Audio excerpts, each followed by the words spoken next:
ದರ್ಶನ್ ಇದ್ದಾರೆ, ಏನು ದರ್ಶನ್ಗೇನು ಫ್ಯಾನ್ಸ್ ಕಮ್ಮಿ ಇಲ್ಲ, ದರ್ಶನ್ ಫ್ಯಾನ್ ಇದ್ದಾರೆ. ಖಂಡಿತ ಪ್ರಯತ್ನ ಪಡೋಣ. ಖಂಡಿತ ಅವರಿಗೆ ಮನಸ್ಸು ಎಷ್ಟರ ಮಟ್ಟಕ್ಕೆ ನಾವು ಒಲಿಸ್ಬೇಕು ಅದಕ್ಕೆ 200% ಪ್ರಯತ್ನ ಪಟ್ಟು ಕರ್ಕೊಂಬರೋಣ. ಹಳೇದಾಗಿರೋದು ಮರ್ತು ಬಿಡೋಣ. ಏಕೆಂದರೆ ಯಾವತ್ತೂ ಅದನ್ನೇ ಕ್ಯಾರಿ ಮಾಡಬಾರ್ದು. We must always forget the bad things. ಹಿಂದೆ ಆಗಿರೋ ಕಹಿ ಘಟನೆಗಳನ್ನ ನನಗೇ ಗೊತ್ತಿಲ್ಲ. 15 ಕೋಟಿ ಜನ ₹1 ಕೊಟ್ಟಿದ್ರು, ಒಂದು 15 ಕೋಟಿ ಆದರೂ ಬರ್ತಿತ್ತಲ್ಲ, ಒಂದು 50 ಪೈಸೆ ಆದರೂ ಕೊಟ್ಟಿದ್ರೆ ಅಂತ ನಾ ಬರ್ತೀನಿ ಅಂತ. ಬಟ್ ವಿಜಯ್ ಪ್ಲ್ಯಾಂಡ್ ಇಟ್, ನಾ ಬಂದೇ ಬರ್ತೀನಿ, ನಾ CM ಆಗ್ತೀನಿ ಅಂತ. ಆ ಕನ್ವಿಕ್ಷನ್ಗೆ ನಾವು ಬೇಷ್ ಅನ್ಬೇಕು.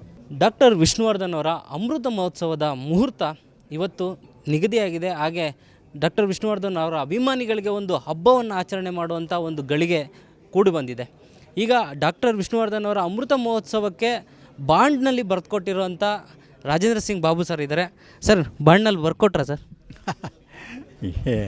ಆ ಥರ ಏನಿಲ್ಲ.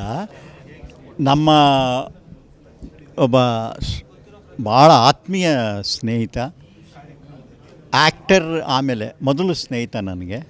ಆದ್ದರಿಂದ ಇವತ್ತು ಇದ್ದಾಗ ನಾವು ಏನು ಬೇಕಾದ್ರೂ ಕೊಂಡಾಡ್ಬೋದು, ಮಾಡ್ಬೋದು. ಬಟ್ ಇಲ್ದಿದ್ದಾಗ ಜ್ಞಾಪಿಸ್ಕೊಳ್ಳೋದು ಇದೆಯಲ್ಲ, ಅದು ಇವತ್ತಿನ ಪ್ರಪಂಚದಲ್ಲಿ, ಈ ಫಾಸ್ಟ್ ಯುಗದಲ್ಲಿ, ಈ ಮೊಬೈಲು, ಈ ಇನ್ಸ್ಟಾಗ್ರಾಮು, ಈ ಫೇಸ್ಬುಕ್ಗಳ ಮಧ್ಯೆ ಮನುಷ್ಯನಿಗೆ ಟೈಮೇ ಇರೋದಿಲ್ಲ ನಮ್ಮ ಆತ್ಮೀಯರು ಯಾರು, ನಮ್ಮ ಜೊತೇಲಿದ್ದವ್ರು ಯಾರು ಅನ್ನೋದಕ್ಕೆ. ಅಂಥದ್ರಲ್ಲೂ ಒಂದು ಶ್ರೀನಿವಾಸ್ ಅವರು 75ನೇದು ಲಾಸ್ಟ್ ಇಯರೇ ಮಾಡಬೇಕಾಗಿತ್ತು. ಲಾಸ್ಟ್ ಇಯರ್ ಏನೋ ಕಾರಣಗಳಿಂದ ಟೈಮ್ ಶಾರ್ಟ್ ಇತ್ತು, ಆಮೇಲೆ ಸಿಕ್ಕಾಪಟ್ಟೆ ಕಾಸ್ಟ್ಲಿ ಆಗ್ತಿತ್ತು ಅದು ಅಫೇರು. ಸೊ ಈ ಸರಿ ಒಂದು 27ಕ್ಕೆ, ಸೆಪ್ಟೆಂಬರ್ 27ಕ್ಕೆ ಒಂದು ಒಳ್ಳೆ ಫಂಕ್ಷನ್ ಮಾಡೋಣ ಅಂಥೇಳಿ ಎಲ್ಲ ಸೇರಿದ್ದೀವಿ. ಖಂಡಿತ ನಮ್ಮ ಕೈನಲ್ಲಿ ಒಂದು ಟ್ರಿಬ್ಯೂಟ್ ಏನು ಕೊಡೋಕ್ಕಾಗುತ್ತೆ ವಿಷ್ಣುವರ್ಧನ್ಗೆ, ಖಂಡಿತ ಕೊಡ್ತೀವಿ. ಸರ್, ನಾನು ₹1,000 ಬಾಂಡ್ ಬಗ್ಗೆ ಮತ್ತೆ ಮಾತಾಡ್ತೀನಿ. ಬರೀ ಅದು ಅನೌನ್ಸ್ಮೆಂಟ್ 1,000 ಅಲ್ಲ, ಒಂದು ಕೋಟ್ಯಾಂತರ ಅಭಿಮಾನಿಗಳಿಗೆ ನೀವು ಕೊಟ್ಟಂಥ ಭರವಸೆ ಅದಷ್ಟೇ ಸಕ್ಸಸ್ ಆಗಬೇಕು ಅನ್ನೋದೊಂದು ಸಂಭ್ರಮ ಹೆಂಗಿದೆ ಸರ್? ಸಂಭ್ರಮ ನೋಡಿ, ಒಂದು ಟೈಮ್ ಅಂತ ಇದೆ, ಒಂದು ಬಡ್ಜೆಟ್ ಅಂತ ಇರುತ್ತೆ, ಸ್ಪೇಸ್ ಅಂತ ಇರುತ್ತೆ. ಸೊ ಈ ಮೂರು ಸೇರಿಸಿ ಒಂದು ಬರೋ ಅಭಿಮಾನಿಗೆ ಅವರ ನೆಚ್ಚಿನ ನಟನ ಬೆಳಗ್ಗೆಯಿಂದ ಸಾಯಂಕಾಲದವರೆಗೂ ಜ್ಞಾಪಿಸ್ಕೊಂಡು ಮತ್ತೆ ಅದಕ್ಕೆ ಒಂದು ಹೊಸ ಹುರುಪು, ಹೊಸ ಚೈತನ್ಯ, ಹೊಸ ಇದು ಕೊಟ್ಟು ಮತ್ತೆ ಇನ್ನೊಂದು ಜನ್ರೇಷನ್ಗೆ ಕ್ಯಾರಿ ಆಗಬೇಕು ಆ ನಟನ ಬಗ್ಗೆ ತಿಳ್ಕೊಳ್ಳೋಕ್ಕೆ. ಅದಕ್ಕೆ ಏನೇನು ಬೇಕು ಅನ್ನೋದಕ್ಕೆ ಒಂದು ಉತ್ತಮವಾದ ಕಾರ್ಯಕ್ರಮ ಮಾಡ್ತೀವಿ. ಸರ್, ಅಮೃತ ಮಹೋತ್ಸವ ದೊಡ್ಡ ಸಂಭ್ರಮ ಆಗಬೇಕು ಅನ್ನೋದ್ರ ಜೊತೆಗೆ ಇಡೀ ಚಿತ್ರರಂಗದ ಹಬ್ಬ ಆಗಬೇಕು ಅನ್ನೋದು, ಇಡೀ ಚಿತ್ರರಂಗನ ಒಗ್ಗೂಡಿಸುವಂಥ ಪ್ರಯತ್ನಗಳು, ಅದು ಕೆಲಸ ಕಾರ್ಯಗಳು ಹೇಗೆ ನಡೀತಿದೆ ನೋಡಿ. ಇದು ಯಾರಿಗೂ ನಾವು ಯಾವ ಥರದ್ದು ಫೋರ್ಸ್ ಮಾಡಿ ಮಾಡೋಕ್ಕಾಗಲ್ಲ. ನಾವು ಹೋಗಿ ಪ್ರತಿಯೊಬ್ಬರಿಗೂ ಕರೆದು ಅವ್ರಿಗೆ ಆಮಂತ್ರಿಸಿ ಅವರು ಬರಲೇಬೇಕು ಅಂತ ಹೇಳಿ ಎಲ್ಲ ಮಾಡಿ ಖಂಡಿತ ಮಾಡ್ತೀವಿ. ನಾವು ಬರೀ ಕರ್ನಾಟಕ ಅಲ್ಲ, ತಮಿಳ್ನಾಡು, ಆಂಧ್ರ, ಕೇರಳ, ಅಲ್ಲಿಂದನೂ ಎಲ್ಲ ಯಾರ್ಯಾರು ಅವ್ರ ಜೊತೆ ಎಲ್ಲ ಆ್ಯಕ್ಟ್ ಮಾಡಿದ್ದಾರೆ ಅವ್ರನ್ನೂ ಕರ್ಕೊಂಬರೋಕ್ಕೆ ಒಂದು ಪ್ರಯತ್ನ ಪಡ್ತಾಯಿದ್ದೀವಿ. ಆಮೇಲೆ ಅವ್ರ ಫ್ಯಾಮಿಲಿಯವ್ರನ್ನೂ ಕಾಂಟ್ಯಾಕ್ಟ್ ಮಾಡಿ ಹಳೇದಾಗಿರೋದು ಮರ್ತು ಬಿಡೋಣ. ಏಕೆಂದರೆ ಯಾವತ್ತೂ ಅದನ್ನೇ ಕ್ಯಾರಿ ಮಾಡಬಾರ್ದು. We must always forget the bad things.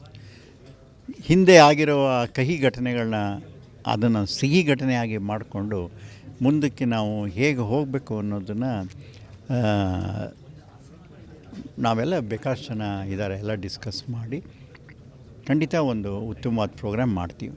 Sir, Vishnuvardhan ಅವರ ಅಮೃತ ಮಹೋತ್ಸವ ಅಂದರೆ ಅಲ್ಲಿ ಭಾರತಿ ವಿಷ್ಣುವರ್ಧನ್ ಅವರು ಇದ್ದರೆ ಅದಕ್ಕೊಂದು ಕಳೆ ಬರುತ್ತೆ ಅನ್ನೋದು ಎಷ್ಟು ನಿಜ?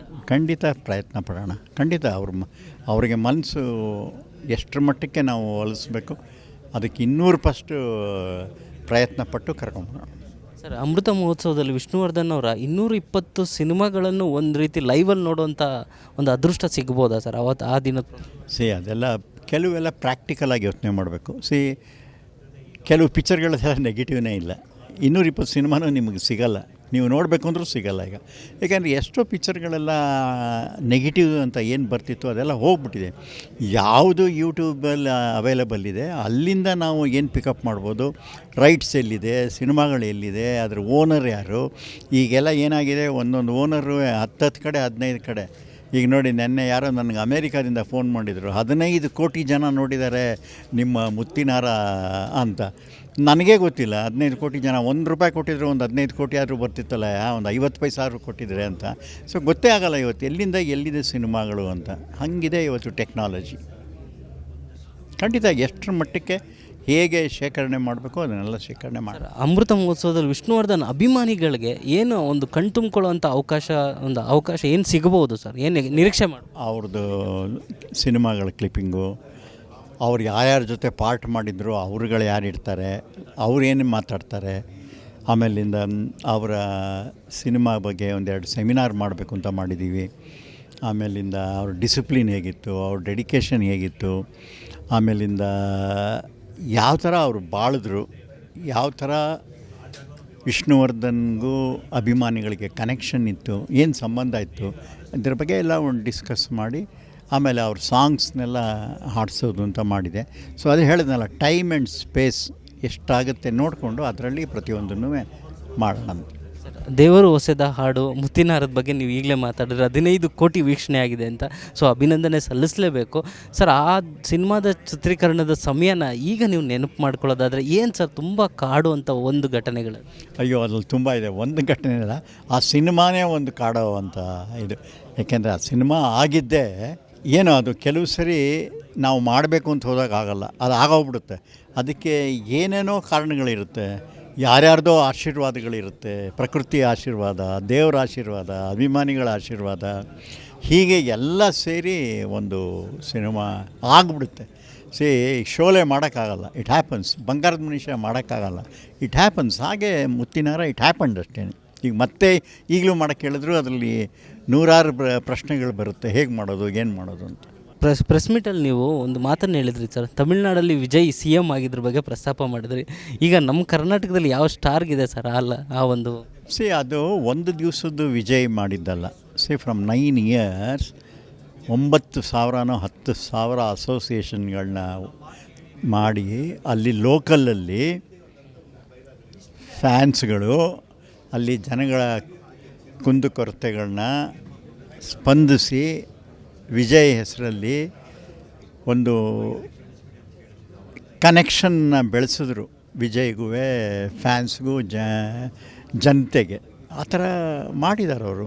ಅದು ಹಿಂದೆ ಅಲ್ಲಿ MGRದು ಅದೇ ಥರ ಇತ್ತು, NT ರಾಮರಾವ್ದು ಫ್ಯಾನ್ಸ್ ಅಸೋಸಿಯೇಷನ್ ಆ ಥರನೇ ಇತ್ತು. ನಮ್ಮಲ್ಲೂ ಇದ್ದಾರೆ, ನಮ್ಮಲ್ಲಿ ಯಾರೂ ಅದನ್ನು ಸೀರಿಯಸ್ ಆಗಿ ತಗೊಂಡಿಲ್ಲ. ತಗೊಂಡ್ರೆ ಖಂಡಿತ ಮಾಡ್ತಾರೆ, ಆಗ್ಬೋದು, ಏನಿಲ್ಲ. ಯಾಕೆಂದರೆ ಯಾರು ತಗೋಬೇಕು ಅಂತ ಹೇಳ್ತೀರಾ ಆ ಥರ ಮುಂದಾಳತ್ವ ಅಥವಾ ಇದ್ದಾರೆ? ಈಗ ಸುದೀಪ್ ಇದ್ದಾರೆ, ನಮ್ಮ ದರ್ಶನ್ ಇದ್ದಾರೆ. ಏನು ದರ್ಶನ್ಗೇನು ಫ್ಯಾನ್ಸ್ ಕಮ್ಮಿ ಇಲ್ಲ, ದರ್ಶನ್ ಫ್ಯಾನ್ ಇದ್ದಾರೆ, ಯಶ್ ಫ್ಯಾನ್ಸ್ ಇದ್ದಾರೆ. ಅವ್ರಿಗೆ ಮನ್ಸು ಮಾಡಿ ಅವ್ರು ಫಸ್ಟ್ ಮನ್ಸು ಮಾಡಬೇಕಲ್ಲ ಪಾಲಿಟಿಕ್ಸಿಗೆ ಬರೋರು. ನಾ ಬರ್ತೀನಿ ಅಂತ. ಬಟ್ ವಿಜಯ್ ಪ್ಲ್ಯಾಂಡ್ ಇಟ್, ನಾ ಬಂದೇ ಬರ್ತೀನಿ, ನಾ CM ಆಗ್ತೀನಿ ಅಂತ. ಆ ಕನ್ವಿಕ್ಷನ್ಗೆ ನಾವು ಬೇಷ್ ಅನ್ಬೇಕು. ಅಮೃತ ಮಹೋತ್ಸವದ ಒಂದು ಇದರಲ್ಲಿ ಈ ಸಂದರ್ಭದಲ್ಲಿ ವಿಷ್ಣುವರ್ಧನ್ ಫ್ಯಾನ್ಸ್ಗಳು ಯಾವ ರೀತಿ ಅವರು ಇದರಲ್ಲಿ ಇನ್ವಾಲ್ವ್ ಆಗುವಂಥ ಸಾಧ್ಯತೆಗಳಿದ್ದಾವೆ? ಹೇಳಿದೆ, ವಿಷ್ಣು ಸೇನಾ ಸಮಿತಿ ಅಂತಲೇ ಇದೆಯಲ್ಲ. ಸೊ ಖಂಡಿತ ಪ್ರತಿಯೊಬ್ಬರು ಇನ್ವಾಲ್ವ್ ಆಗೇ ಆಗ್ತಾರೆ. ಈಗ ಒಂದೊಂದು ಅಳಿದ ಸೇವೆ ಪ್ರತಿಯೊಬ್ಬರದು. ಈಗ ರಾಮನಿಗೆ ಲಂಕೆಗೆ ಬ್ರಿಡ್ಜ್ ಕಟ್ಕೊಟ್ರು, ಹೇಗೆ ಕಟ್ಕೊಟ್ರು ಹಾಗೆ ಪ್ರತಿಯೊಬ್ಬರು ಒಂದೊಂದು ಕಲ್ಲು ಹಾಕಬೇಕು. ಹಾಗೆ ವಿಷ್ಣು ಸರ್ ಅಂತ ನೆನಪಾದರೆ ಸ್ಯಾಂಡಲ್ವುಡ್ಡಲ್ಲಿ ಅಂಬರೀಷ್ ಸರ್ ಕೂಡ ನೆನಪಾಗ್ತಾರೆ. ಅವರಿಬ್ಬರು ಬಾಲ್ಯದ ಕುಚ್ಚುಕು ಗೆಳೆತನದ ಬಗ್ಗೆ ನಿಮಗೆ ನೆನಪಾಗೋದಂಥ ವಿಷಯಗಳು? ಅಯ್ಯೋ, ಅದು ತುಂಬ ಇದು, ಅದು ಹೇಳೋದಕ್ಕೆ ಗಂಟೆಗಟ್ಟಲೇಬೇಕು.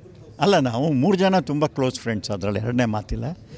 Ambareesh also very very popular. ಅವನದು ಎಲ್ಲರಿಗೂ ಗೊತ್ತಿರೋ ವಿಚಾರನೇ. ಅವನು ಬೇಕಾದ ದಾನ ಧರ್ಮ ಮಾಡಿ ಯಾವುದಕ್ಕೂ ಕೇರ್ ಮಾಡಿದೆ. ತನ್ನ ಫ್ಯಾನ್ಸು ಅವನು ಇಂಡೈರೆಕ್ಟಾಗಿ ಬೇಕಾಷ್ಟು ಜನಕ್ಕೆ ಹೆಲ್ಪ್ ಮಾಡಿದ್ದಾನೆ. ಅವನು ಹೇಳ್ಕೊತಿರ್ಲಿಲ್ಲ, ಅವನು ಎಲ್ಲಿಂದ ಮಾಡೋಕ್ಕೆ ಬರೀ ಒಂದು ಫೋನ್ನಲ್ಲೇ ಮುಗಿಸ್ಬಿಡ್ತಿದ್ದ ಎಲ್ಲ ಕೆಲಸನೂ.